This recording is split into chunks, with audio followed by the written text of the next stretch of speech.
Okay, so basically, absolutely right. The toothbrush has attacked him. It is driving its way past his teeth, down his throat towards his stomach. Then with a decisive whir, it made its way onwards to where Darren didn't know, and even in his terror didn't want to know. Then it stopped. Darren waited, holding his breath. Then he shouted, low battery, into the mirror. He leaned over the wash basin. He spat some blood into the basin. He felt his stomach tentatively. Why doesn't it hurt, he asked himself. He could feel the hard cylinder of the thing under his skin. There was a click. Fuck, Darren said. No way.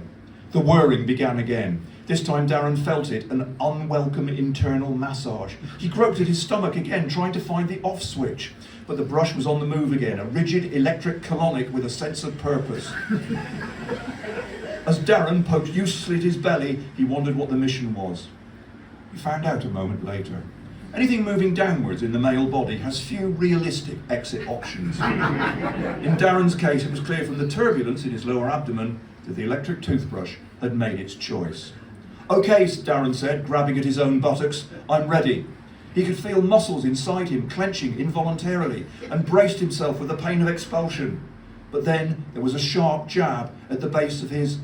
No, Darren moaned. Oh, sweet goodness, no. And now he could feel the pain. It hurt more than anything... I can't believe I'm reading this out.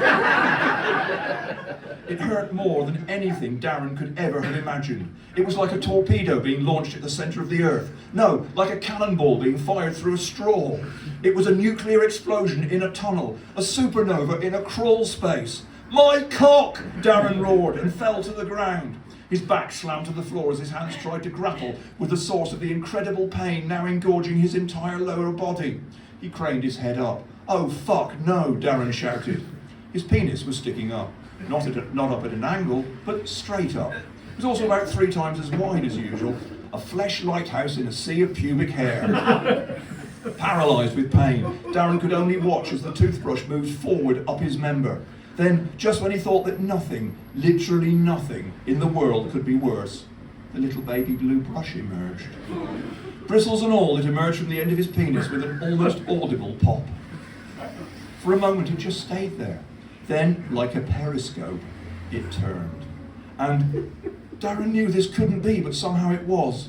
It turned and looked at him, which was when Darren blacked out. The paramedics took him to hospital 2 days after his cleaner found him, pyjamas round his ankles and an electric toothbrush lying on the floor next to him. He made a surprisingly swift recovery and got on with his life pretty much as before, except for 2 small things. He doesn't date anymore, and he has terrible breath.